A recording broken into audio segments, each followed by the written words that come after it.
Hola queridos amigos, bienvenidos al bloque internacional del proyecto Segunda República, aquí por TLB1, toda la verdad primero desde Buenos Aires, Argentina. Hoy sigue siendo 11 de septiembre, fecha memorable. Vamos a tocar temas bastante importantes, que son el 11 de septiembre.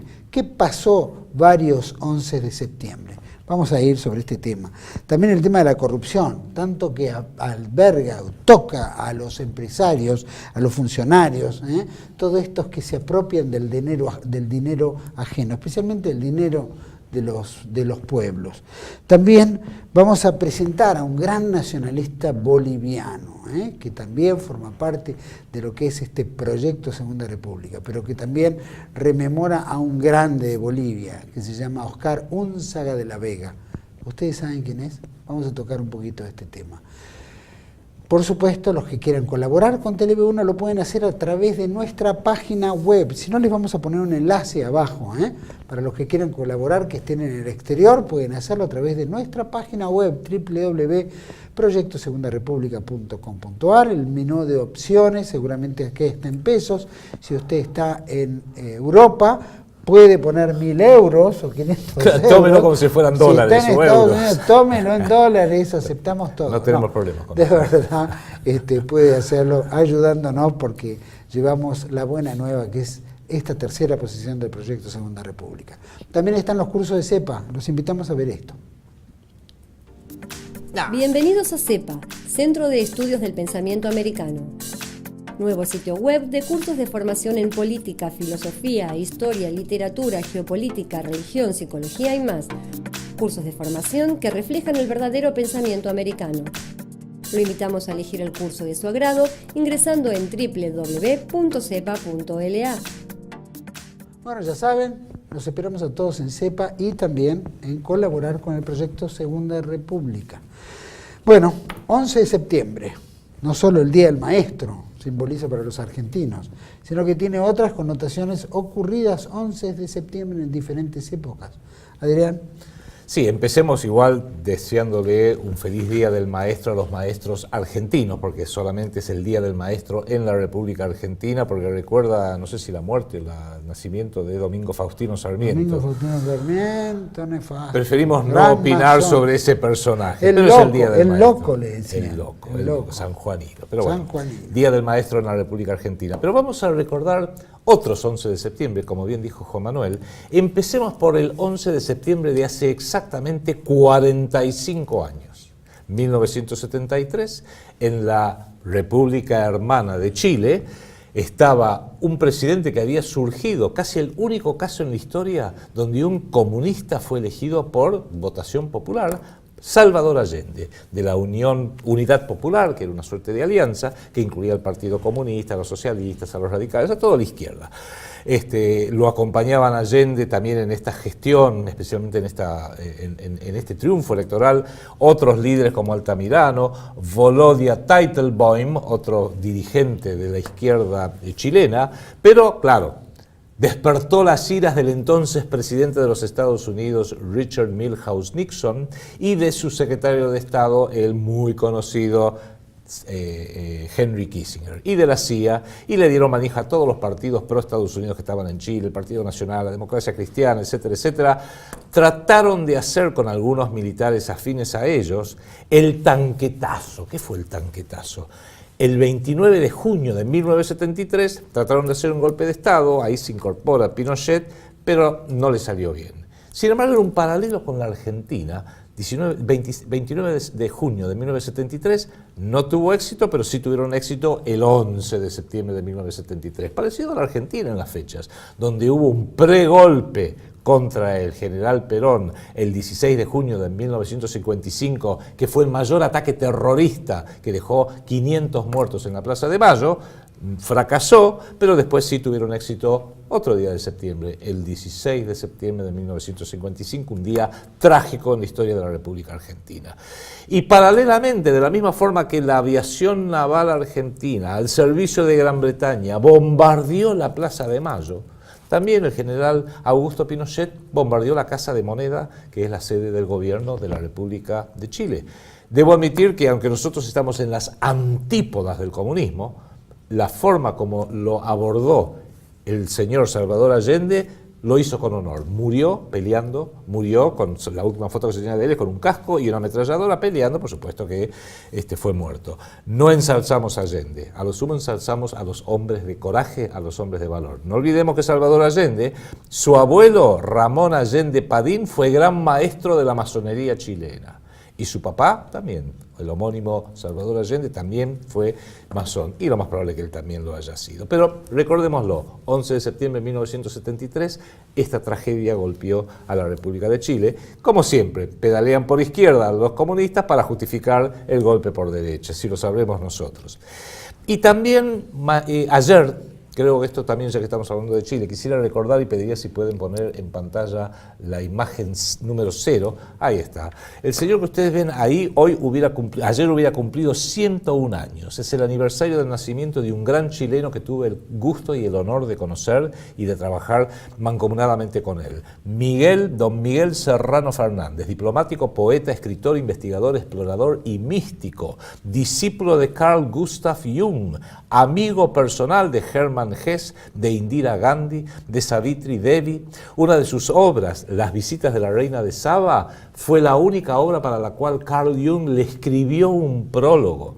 Otros libros de él, No sé, el libro de la resurrección, El círculo hermético de sus conversaciones con Hermann Hesse, el gran escritor alemán, y Carl Jung, La serpiente del paraíso, El cordón dorado y El último avatara, que son dos de sus últimos libros donde expresa la voz melancólica de los derrotados en este mundo tan bajo el signo de Satanás. Eso fue también septiembre en la República Hermana de Chile.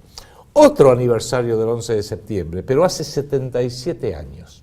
Se coloca la piedra fundamental del edificio más grande del planeta en su volumen interno, que es la sede de la Secretaría de Defensa de los Estados Unidos, conocidos como el Pentágono, porque tiene 5 lados, muy conocido el edificio, tiene 600.000 metros cuadrados de oficinas y pasillos y salas de reunión, 600.000 metros cuadrados, alberga 25.000 empleados y, contrariamente a lo que la mayoría piensa, no está en Washington, D.C., está cruzando el río Potomac en Arlington, Virginia. Y les voy a decir por qué mencionamos esto.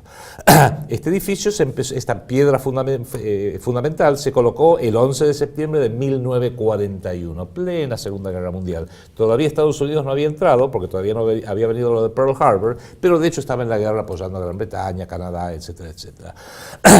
Un dato interesante. Dado que cuando el Pentágono tiene escuchen esto, el doble de baños de los que necesita. ¿Pero por qué tantos baños? ¿Iban tanto al baño los norteamericanos? No, debemos decir por qué. Porque la construcción estaba bajo la supervisión de un coronel del ejército, el coronel Leslie Groves, y como la construcción no estaba en Washington, D.C., sino en Arlington, Virginia, estado de Virginia, las leyes raciales del estado del Commonwealth of Virginia exigían la segregación de los blancos y los negros, con lo cual los blancos y los negros tenían que tener baños separados, tenían que tener comedores separados, por supuesto los negros los mandaban a morfar ahí entre las cucarachas en el sótano. Lo menciono porque mire lo que es la hipocresía de la historia oficial. Mientras Estados Unidos luego se rasgó las vestiduras luchando contra el racismo de los malos alemanes y austríacos y otros europeos, ellos mismos a los negros, baño separado, comedor separado. Mi padre, que emigró a Estados Unidos para probar la aventura en 1956, recuerda cómo en los colectivos, los negros en el fondo, los parques que decían prohibidos los perros y los negros, esto en 1956, pero los grandes demócratas se rasgan las vestiduras en contra del racismo. Ustedes saben que, sí, es verdad, había leyes racistas en la Alemania del Tercer Reich, las famosas leyes de Nuremberg, del 15 de septiembre de 1935.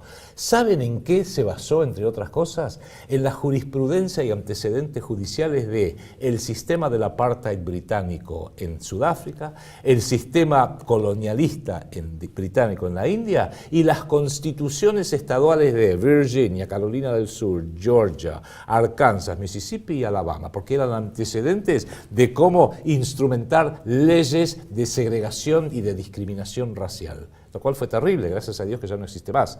Pero por favor, señores demócratas, no se rajen las vestiduras, ¿eh? Ustedes son los últimos que lo pueden hacer. No sé si quería meter un bocadito, un pequeño bocadito.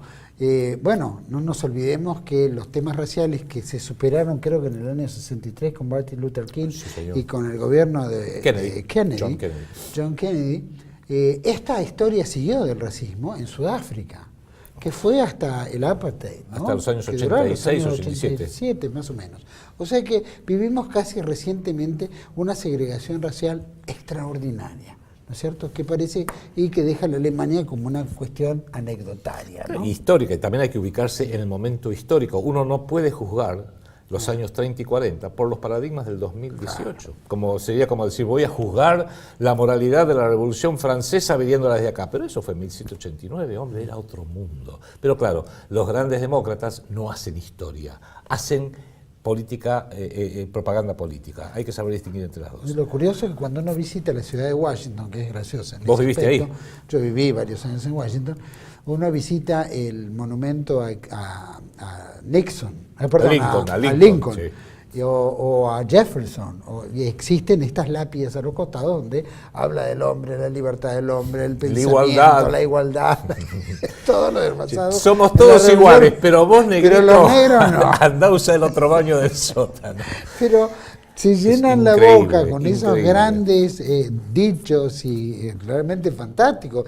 Uno los lee y son maravillosos, pero nunca los practicaron, ni siquiera con los indios, los aborígenes locales, ni siquiera con los negros, a los cuales los tenían relegados como si fuera una basura. Y te cuento lo peor, hay cierto tilingo argentino, la mayoría está con el PRO y con Cambiemos, que dice, no, pero Estados Unidos es un ejemplo de democracia, de justicia, de igualdad, che.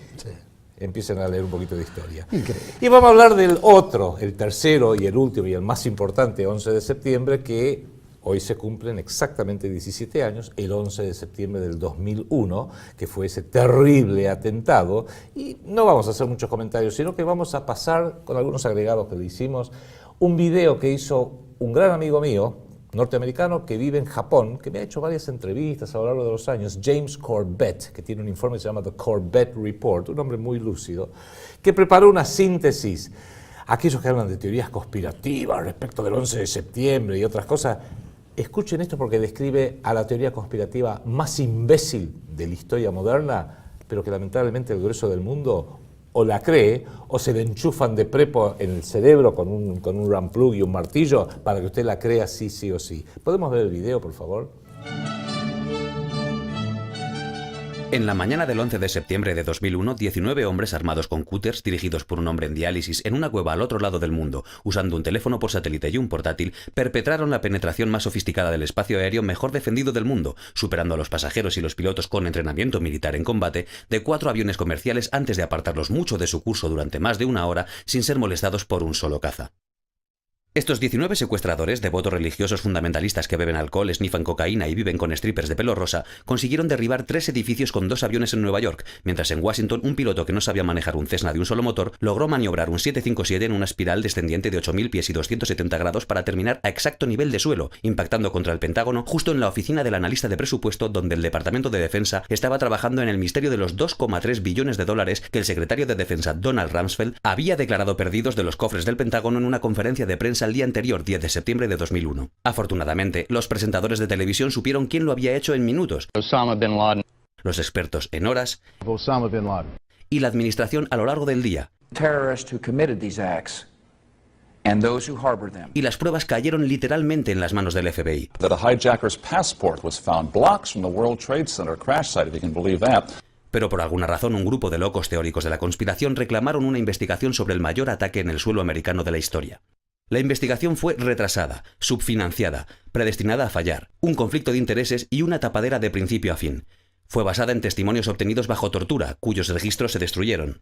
No mencionó siquiera la existencia del Edificio 7, Able Danger, Ptec, Sable Edmonds, OBL y la CIA, y los entrenamientos de aviones secuestrados siendo estrellados contra edificios que estaban siendo simulados en el preciso momento en el que realmente estaba ocurriendo. En ella mintieron el Pentágono, la CIA, la administración Bush, y sobre Bush y Cheney, bueno, nadie sabe qué dijeron porque testificaron en secreto, extraoficialmente, no bajo juramento y tras puertas cerradas. No se buscó quién financió los ataques porque esa cuestión es de poca importancia práctica. Aún así, la Comisión sobre el 11S contestó brillantemente todas las preguntas del público, excepto la mayoría de las preguntas de los familiares de las víctimas, y asignó culpa en toda la gente responsable, aunque ninguno perdió siquiera su empleo, determinando que los ataques fueron un fallo de imaginación, porque excepto el Pentágono, la Agencia de Control de Emergencias, NORAD y NRO. DIA destruyó 2,5 terabytes de datos sobre Able Danger, pero no pasa nada porque seguro que no eran importantes. SEC destruyó sus archivos sobre la investigación sobre tráfico de influencias antes de los ataques, pero no pasa nada porque destruir archivos de la mayor investigación de la historia del SEC es solo trabajo de documentación rutinario. El NIST ha clasificado los datos que usó para el modelo sobre el colapso del edificio 7, pero no pasa nada porque saber cómo hicieron ese modelo de colapso podría poner en peligro la seguridad pública. El FBI ha argumentado que todo el material sobre su investigación del 11 de septiembre debería guardarse en secreto, pero no pasa nada porque seguramente el FBI no tiene nada que ocultar. Este hombre nunca existió, y nada de lo que dijo merece tu atención, y si dices lo contrario eres un teórico de la conspiración paranoico y mereces ser rehuido por toda la humanidad. Lo mismo con él y ella. Y ella, y ella, y él. Osama Bin Laden vivió en una cueva fortaleza en las colinas de Afganistán, pero de alguna manera escapó. Luego se escondió en Tora Bora, pero de alguna manera escapó. Luego vivió en Abbottabad durante años, burlándose de la red de inteligencia más exhaustiva que usaba la tecnología más sofisticada del mundo durante 10 años, sacando vídeo tras vídeo con completa impunidad y rejuveneciendo en el proceso. Antes de que fuera finalmente encontrado en una audaz incursión de los SEAL, que no fue grabada en vídeo, en la que no se resistió o usó a su mujer como escudo, y en la que los operativos de estas fuerzas de élite entraron en pánico y mataron a este hombre desarmado, supuestamente la mejor fuente de información del mundo sobre estos ruines terroristas. Luego echaron su cuerpo al mar antes de decírselo a nadie. Luego, un par de docenas de miembros de este equipo murieron en un accidente de helicóptero en Afganistán. Esta es la verdad del 11S, de la mano de los medios de comunicación que te dijeron la verdad sobre... Y... They took the babies out of the incubators. Y... Mobile production facilities. Y... The rescue of Jessica Lynch. Si tienes alguna pregunta sobre esta historia, eres un mierdoso, paranoide, gorroplata, mataperros, odiabebés y serás denostado por todos. Si amas a tu país y, la libertad, la felicidad, los arcoíris, el rock and roll, los cachorritos, la tarta de manzana y a tu abuela, nunca, jamás expresarás dudas sobre ninguna parte de esta historia a nadie. Jamás. Este es un mensaje de servicio público de amigos del FBI, CIA, NSA, DIE, SEC, MSM, la Casa Blanca, NIST y la Comisión del 11S. Porque la ignorancia es fuerza. Bueno, nosotros, esto es increíble. Apretada síntesis. Bueno, nosotros hemos entrevistado a Richard Gage. ¿Es cierto? Que es el presidente del chairman. Vamos a poner el link. Sí, señor. Sí, señor. De los ingenieros por la verdad del 11 de septiembre. Vamos a poner el link. Que fue brillante. Ese que por supuesto explicaba sobre el edificio 7, porque los otros ya uno sabe. Sí. Ningún edificio cae de la manera que cayó, ni por las consecuencias que dicen que fue, sino que uno puede percibir todas las explosiones piso a piso. El edificio 7 tenía un incendio en el 6º piso controlado y de repente a las 5:20 dijo, no, pero se cayeron mis hermanos mayores, yo también me voy a caer, y yo así... No, y aparte dijeron, no, ese edificio, 6 horas después, 5 horas después, dijeron, no, ese edificio lo tenemos que voltear porque corre peligro. Corre peligro. Corre peligro. ¿Usted sabe lo que lleva para demoler un edificio? Eso lo tenemos dijo... que tirar, dice. ¿Cuánto tiempo lleva para demoler un edificio? Se pisó porque lo dijo Larry Silverstein, que había comprado todo el complejo World Trade Center en el mes de julio del 2001 y dijo en una entrevista, lo que pasa que habíamos visto tanta muerte que a las 4 de la tarde tomamos la decisión con los bomberos y hace este gesto de tirar abajo la torre 7 y lo tiramos abajo. Y aquí entra lo que decís vos. ¿Cómo haces para decidir a las 4:30 de la tarde que vas a tirar abajo un edificio de 47 pisos a las 5:20? Claro, y aparte el accidente ocurrió, el accidente llamamos, la bandera falsa de guerra ocurrió a las 9:15 de la mañana. Exactamente. O sea que para demoler un edificio, si usted tiene una idea, requiere ingenieros. Para voltearlo. ¿No? Las vigas, ¿cuáles son las vigas claves? Secuencia. ¿Cuáles? Poner, es toda una navegación, lleva por lo menos meses. Bueno, esto lo hicieron en 7 horas. Es muy, porque ahora es conocido lo del edificio 7, pero durante unos años no fue tan conocido. Y hay otro video muy interesante donde le piden al presidente de una empresa que se dedica a hacer controlled demolitions, demoliciones controladas. Le muestra el edificio 7 y dice, ¿cuál es su opinión? Una demolición controlada. Dice, no. El edificio 7, ¿en serio? Porque nadie lo sabe eso. Nadie sabe que el edificio 7 cayó sin razón aparente, y el informe que mostraban ahí, el informe oficial de la Comisión del 9/11, cuando habla del edificio 7, no pone ninguna causa de por qué el edificio se vino abajo. Y no es que se vino abajo de costados, no, se vino abajo como una demolición controlada. Perfecto.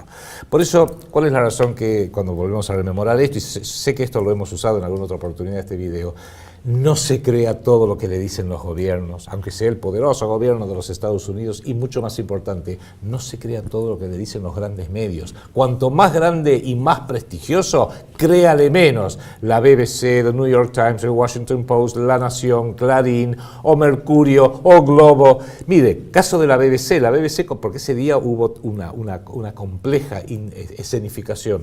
Una reportera de la BBC anuncia la caída del edificio 7, pero lo hace cuando la cámara estaba mostrando que detrás de ella, detrás de su hombro, todavía estaba el edificio 7. Entonces el reportero de la BBC dice, se empieza a pixelear la pantalla y dice, uy, parece que tenemos algún problema, y pasa otra noticia, porque lo anunciaron 20 minutos demasiado temprano. O sea, las banderas falsas a veces son tan complejas, como fue el caso del 11 de septiembre, que se mete la pata. Pero esto fue lo que le permitió no a Estados Unidos, al entorno del poder privado financiero usurero centrado en Nueva York y Londres, a declararle la guerra a la humanidad entera, empezando por Estados Unidos. Por eso cada tanto tienen que probar, a ver, voy a decir una única mala palabra, a ver cuán pelotuda es la opinión pública norteamericana. Y lo hicieron con lo de Osama Bin Laden. Yo estaba Barack Obama, lo encontramos a Osama Bin Laden, lo fuimos a buscar, lo capturamos, lo matamos, y se nos cayó el cuerpo en el océano. No, vos nos cerraste la puerta. Fuiste vos que nos cerraste la puerta. Lo tiramos al mar. Y la mayoría de la gente lo sigue creyendo, porque te prueban para ver cuán estúpidos son. Con nosotros en Argentina lo hacen todos los días eso. Por eso empieza a pensar con su propio cerebro, no con el cerebro especialmente de quienes tienen un interés claro para confundirlo, pensar con el cerebro propio y empiece a aprender a inferir qué es lo que realmente debe haber ocurrido, porque si no nos van a estar engrupiendo permanentemente. Y en el caso de Estados Unidos es particularmente trágico, porque cuántos norteamericanos, a raíz de ese atentado del 11 de septiembre del 2001, luego fueron a pelear guerras en Afganistán, en Irak, en todo el mundo. Han muerto decenas de miles de familias norteamericanas enlutados porque el hijo o el esposo o el hermano que salió nunca volvió. Y después cientos de miles que volvieron sin un brazo, sin un ojo, sin las piernas, con unos traumas psicológicos catastróficos. ¿Todos por qué? Porque un conjunto de multibillonarios decidieron que tenían que tener una bandera falsa para poder hacerle esta guerra a la humanidad. El informe de donde sale esto, que lo hemos nombrado muchas veces, Proyecto para un Nuevo Siglo Norteamericano, Project for a New American Century, ya en 1997 dijo, tenemos que hacer esto. Dice, lo que va a ser difícil es alinear a la opinión pública norteamericana, 1997, salvo que se produzca algún evento muy así dinamizador como sería un nuevo Pearl Harbor. Bueno, el 11 de septiembre del 2001, lamentablemente, tuvieron a su nuevo Pearl Harbor. Increíble, Adrián, pero aparte cómo han manipulado todo este tema, ¿no? Particularmente por la cantidad de víctimas que acabas de decir. Han destruido Afganistán, sí. Lo destruyeron Afganistán. Terminaron con Afganistán y siguieron con Irak. Terminaron con Irak y siguieron con Libia. Sí. Y hablaban de la primavera, perdón, pero esto es una tomadura de pelo donde agarraban a cualquiera y seguían con este proceso de destrucción y de muerte con tantos países. Se estima que solo la guerra en Irak, que se inicia en el 2003, costó 1,5 millones de muertes de iraquíes. Claro, son musulmanes. A Occidente no le interesa a los musulmanes, a los grandes, a Infobae no está para esas pavadas, La Nación, Clarín para hablar de chicos árabes muertos, no estamos para eso, o libios, o sirios, o afganos, o yemenitas ahora. Acaba de caer una bomba sobre un colectivo lleno de chicos, pero son yemenitas, no importa. Sin embargo, ahí vemos cómo la manipulación de las noticias que nosotros permitimos, porque les creemos y los acompañamos, es lo que hoy tiene al mundo como está. Por eso, dentro de todo, tenemos que rescatar de Donald Trump, que lo llama fake news. Claro. Es fascinante. El tipo el otro día estaba en directo, dando una conferencia y dijo, a todos ustedes de fake news, ABC, NBC, CNN, BBC, New York Times, Washington Post, a ustedes no les cree nadie. Ya está empezando en Estados Unidos. Acá también tenemos que hacer lo mismo con TN, Clarín, Infobae, La Nación. Ya lo hacemos nosotros. ¿Sí? Exactamente, exactamente. Claro, los humanos no necesitan otro que le pegue. Sí, señor. Nosotros. Y esto cuando le pegamos de verdad. No es una caricia temporal hasta ver cuándo nos dan bolas, sino Sí, al señor. revés. Bueno, esa es la realidad que ha pasado en el mundo. Muchas muertes, mucho todo, pero bueno, el mundo continúa y también los poderosos continúan en el ámbito de la corrupción. Es algo que la corrupción no solo lleva a la muerte, sino lleva a la pobreza, a la indigencia, a la angustia. Haciendo sus negocios. Haciendo sus Porque el negocios. mundo, no sé si se dio cuenta, lo llaman democracia, lo llaman la guerra contra el terrorismo, lo llaman la guerra contra la pobreza, la llaman la guerra contra el narcotráfico. Todo deja guita, mucha guita a un grupo compacto. Pero decidimos tocar un poco el tema de la corrupción en el bloque internacional porque queríamos compartir con todos quienes nos acompañan, tanto en Argentina como en Iberoamérica y en España, cómo otros países también han resuelto el problema de la corrupción. ¿Nos puede poner el director técnico, por favor, la imagen número 2? Que acá es muy interesante cómo China maneja el problema de la corrupción.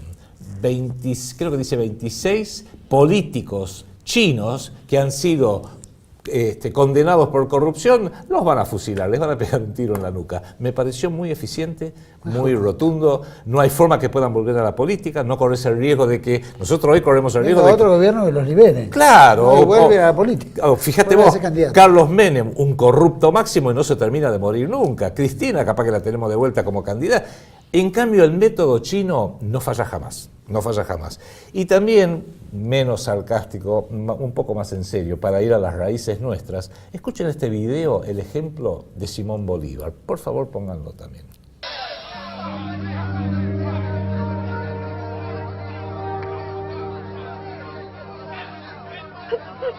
El comandante de la Plaza de Lima, ante el condenado y público presente, procede a dar lectura. En cumplimiento a la orden de fusilamiento decretado por su excelencia el libertador Simón Bolívar, procedemos a leer el decreto que fundamenta la ejecución.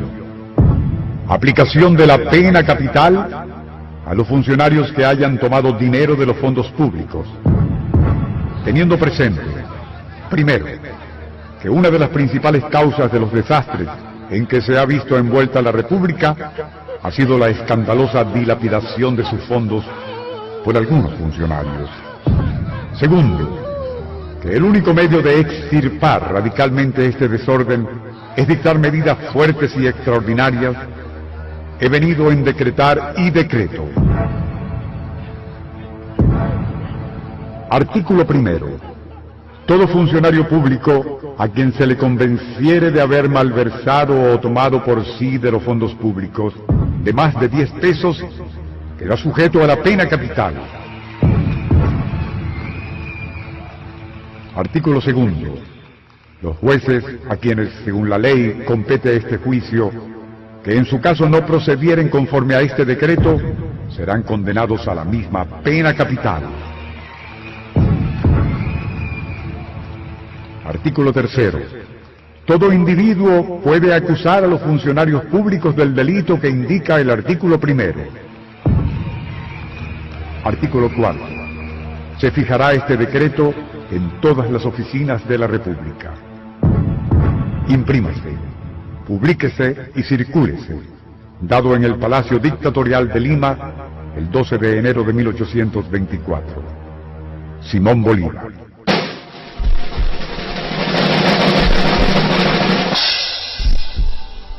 Ready!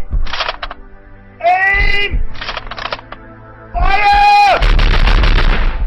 Esta severidad con que Bolívar castigaba la corrupción no era otra cosa que el resultado de la extrema delicadeza con que él cuidaba y hacía cuidar los fondos públicos. Decía Bolívar, la corrupción de los pueblos nace de la indulgencia de los tribunales y de la impunidad de los delitos. Sin fuerza no hay virtud, y sin virtud perece la República.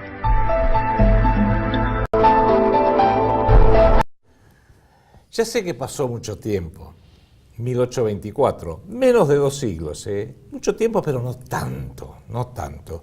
Pero cada uno en Brasil, en Argentina, en Chile, en Colombia, en México, en Uruguay, ¿Cuántos nombres se me ocurren de jueces y de políticos y de funcionarios?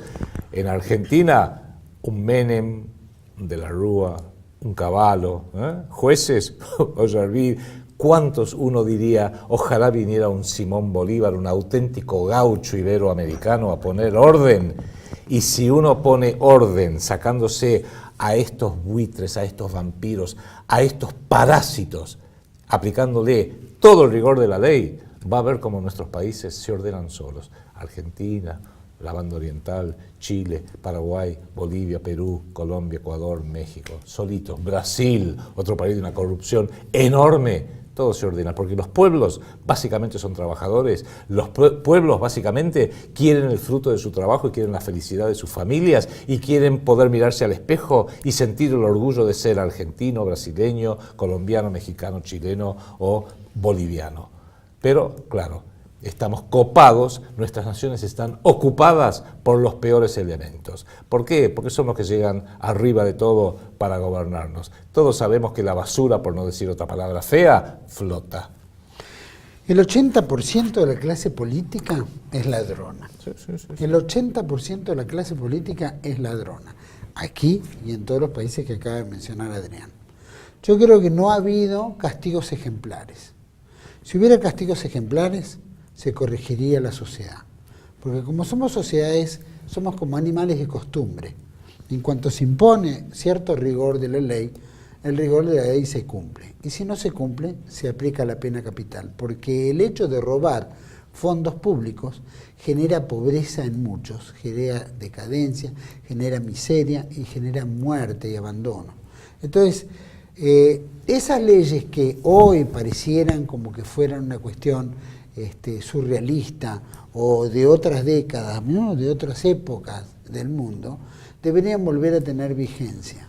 Porque creo que no hace mucho, ¿dónde fue que hablamos? En Malasia, en Filipinas con el presidente Duterte. Está bien, es otro entorno cultural, pero cuando agarran estos chorros, como en China, los ejecutan. No se ejecutan, no hay... China, la tan admirada China. ¿Debería el proyecto Segunda República aplicar la pena capital? Yo creo que sí. Esto es muy importante decirlo. La benignidad de las leyes y su aplicación es inversamente proporcional a la emergencia que vive la nación. Repito, la benignidad, la forma laxa con la cual se pueden aplicar ciertas leyes es inversamente proporcional al peligro y a la gravedad de las crisis que viven los países. Hoy Argentina vive una crisis terminal. Hoy Argentina, cuando encuentra un traidor que opere a favor de nuestros enemigos históricos, le tiene que aplicar la pena máxima, absolutamente. En un país donde el 40% de la población está sufriendo y muriendo debajo de la línea de pobreza, como mínimo por cada chiquito que haya muerto de hambre o por falta de sanidad o por falta de lo que sea, o por la violencia callejera, por estos buitres que se han robado el dinero del pueblo, cuando uno los agarra, tiene que aplicarle la ley capital, absolutamente. Roma, la República Romana, en el siglo V antes de la cristiandad, tenía la función del dictador. Cuando había una emergencia tan grave, se nombraba a un hombre y se le daba la libertad para hacer lo que sea necesario para volver a traer el orden, volver a poner las cosas en su lugar, un poco como la suma del poder, ¿no?, de Juan Manuel de Rosas. En su época, cuando hay una gravísima crisis, hay que tomar las medidas necesarias para salvar el todo. Es como un médico a veces dice, está gangrenado esta mano, o te morís o te corto la mano, y uno termina diciendo con todo dolor de alma, corte la mano. Bueno, hay sociedades que están, la nuestra por ejemplo, tan gangrenadas que exigen medidas profundas, de fondo, meter el bisturí hasta el fondo para salvar el todo, si no se muere todo. Mira, recién mencionaste a Juan Manuel de Rosas, que tomó en 1829 la suma del poder público. Y por supuesto, su lema era ley, ¿no?, obediencia a la ley. Por lo tanto, le decían el restaurador de la ley, justamente porque había que hacer cumplir la ley. Como su personalidad era tan fuerte, no tuvo que fusilar a nadie, no necesitó fusilar. Ya automáticamente la sociedad argentina, especialmente los que manejaban fondos públicos, cuando se enteraron que llegaba, todo el mundo se comportó perfectamente. Claro. No requirió. Tampoco fue como hacen, ¿no?, en nuestro Congreso Nacional, que en vez de ir por los fondos que se robaron otros, están diciendo, bueno, de ahora en adelante, ¿no? Vamos a analizar los que roben en el futuro, no los que robaron en el pasado, limpiándose a sí mismos. Bueno, lo mismo está ocurriendo en muchos de nuestros países hermanos. Creo que, no sé si la pena capital, pero debe existir una justicia recta, de verdad, y aplicar el mayor rigor de la ley, porque robar un fondo público es robarle al más indefenso. Es como matar al por nacer, porque le entregamos a ellos la función de administrar. Y si ellos nos roban, nos están robando, ¿no es cierto?, en una forma, llamémosla, no sé, pero como que uno le da todo el poder para que ellos se aprovechen. Entonces, debe aplicarse la pena máxima con todo rigor, se debe aplicar, y estoy seguro que nunca más va a volver a correr. Es verdad. Vamos a... Un último tema tenemos, ¿no? Sí. Oscar Unzaga de la Vega. Nació en 1916, murió en 1959. Un gran boliviano, ahí tienen su retrato en pantalla. Fue un político boliviano, fundador y líder de la Falange Socialista Boliviana. Unzaga fue el padre de la ideología del nacionalismo y socialismo bolivianista y el autor de la tesis del nuevo Estado boliviano. Bueno, como no podemos incursionar más, tenemos la voz del secretario privado, el doctor Juan Rodríguez, que fue su secretario privado, todavía vive, tiene 90 y tantos años, 90 y pocos años, se cumplieron los 100 años del nacimiento, obviamente de don Oscar Unzaga de la Vega, y perteneció a la Falange, fue secretaria y lo reconoce de esta manera. Ayer, hijo mío, me preguntaste quién fue ese señor Oscar Unzaga de la Vega. Tú no lo conociste, pero yo sí. El gran periodista boliviano Alfonso Prudencio Claure comienza con estas palabras la semblanza de Unzaga.